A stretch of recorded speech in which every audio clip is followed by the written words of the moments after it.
আসসালামু আলাইকুম। আজকে আপনাদেরকে দেখাবো নবাবী সেমাইয়ের রেসিপি। পারফেক্ট রেসিপিতে করতে পারলে নবাবী সেমাই আপনি একবার খেলে বারবার খেতে মন চাইবে। রেসিপিটি আমি মেজারমেন্ট কাপ সেটের সাহায্যে দেখিয়েছি, যাতে নতুন রাঁধুনিরাও খুব সহজে রান্না করতে পারে। চলুন তাহলে শুরু করি। বিসমিল্লাহির রহমানির রহিম। নবাবী সেমাই করার জন্য এখানে আমি নিয়েছি লাচ্ছা সেমাই। 1 প্যাকেট লাচ্ছা সেমাই নিয়েছি, যেটাতে 200 গ্রাম পরিমাণ সেমাই অলরেডি দেওয়া আছে। এখন আমি 3 টেবিল চামচ ঘিয়ে এই সেমাইগুলোকে ভেজে নিব হালকা। এখানে যদি আপনি ঘি ব্যবহার করেন তাহলে অনেক সুন্দর ফ্লেভার আসে। এখানে আপনি চাইলে তেল এবং ঘি মিক্স করেও ব্যবহার করতে পারেন, তবে ঘি দিলে সবচেয়ে ভালো ফ্লেভার পাওয়া যায়। এখন দিয়ে দিয়েছি 3 টেবিল চামচ পরিমাণ চিনি এবং 2 টেবিল চামচ পরিমাণ পাউডার দুধ। এবার আবারও সব কিছু একটু মিক্সড করে আরও কিছুক্ষণ ভেজে নিব, চিনিগুলো গলে যাওয়া পর্যন্ত।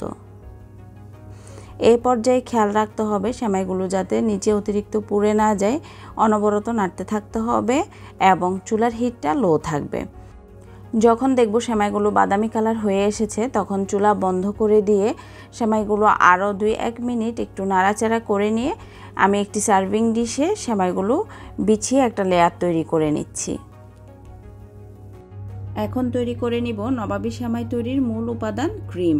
এখানে আমি ক্রিম তৈরির জন্য নিয়েছি 4 কাপ পরিমাণ পানি, আধা কাপ পরিমাণ চিনি। আমি একটু চিনি কম খেতে পছন্দ করি, সেজন্য চিনিটা আধা কাপ দিয়েছি। যারা খুব বেশি মিষ্টি অর্থাৎ ভালোভাবেই মিষ্টি খান তারা অবশ্যই এখানে 1 কাপ চিনি ব্যবহার করবেন। তারপর দিয়েছি 1 কাপ পরিমাণ পাউডার দুধ। এখন নিয়ে নিব এখানে আমি কাস্টার্ড পাউডার। আপনারা যদি কাস্টার্ড পাউডার না দিয়ে ক্রিমটা সাদা রাখতে চান সেক্ষেত্রে কর্নফ্লাওয়ার দিবেন। এখানে আমি 6 টেবিল চামচ পরিমাণ কাস্টার্ড পাউডার ব্যবহার করেছি। যদি কর্নফ্লাওয়ার দেন সেক্ষেত্রে সেম পরিমাণে দিবেন।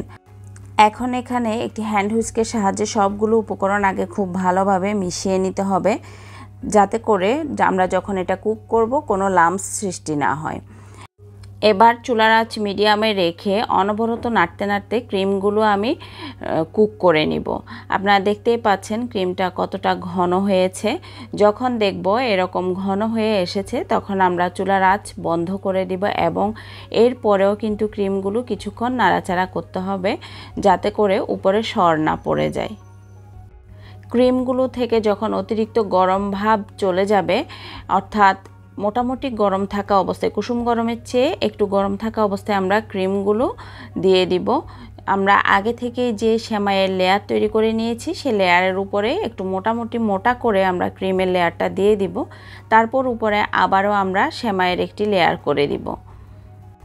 এভাবে সেমাই এবং ক্রিমের লেয়ার সেট করে নর্মাল ফ্রিজে অন্তত 4 থেকে 5 ঘন্টা রেখে সার্ভ করলে খুব ভালো হয়। আমার যেটা পার্সোনাল ওপিনিয়ন সেটা হচ্ছে, আগের দিন রাতে আমরা যদি নবাবী সেমাইটা সেট করে রাখি তাহলে পরের দিন সার্ভ করলে সবচেয়ে বেটার টেস্ট পাওয়া যায়। আপনি চাইলে এখানে ডাবল করেও বসাতে পারেন নবাবী সেমাইটা, মানে আপনি ক্রিম এবং সেমাইয়ের লেয়ারটা 2 বার করে দিতে পারেন। এরপর উপরে কিছু বাদাম কুচি দিয়ে আমি পরিবেশন করেছি। ভিডিওতে আপনারা দেখতেই পাচ্ছেন আমার তৈরি নবাবী সেমাইয়ের লেয়ারগুলো একটার সাথে একটা খুব ভালোভাবে সেট হয়েছে।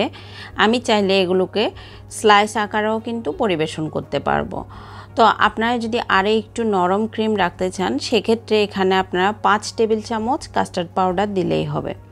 আবারও দেখা হবে নতুন কোনো ভিডিওতে। আল্লাহ হাফেজ।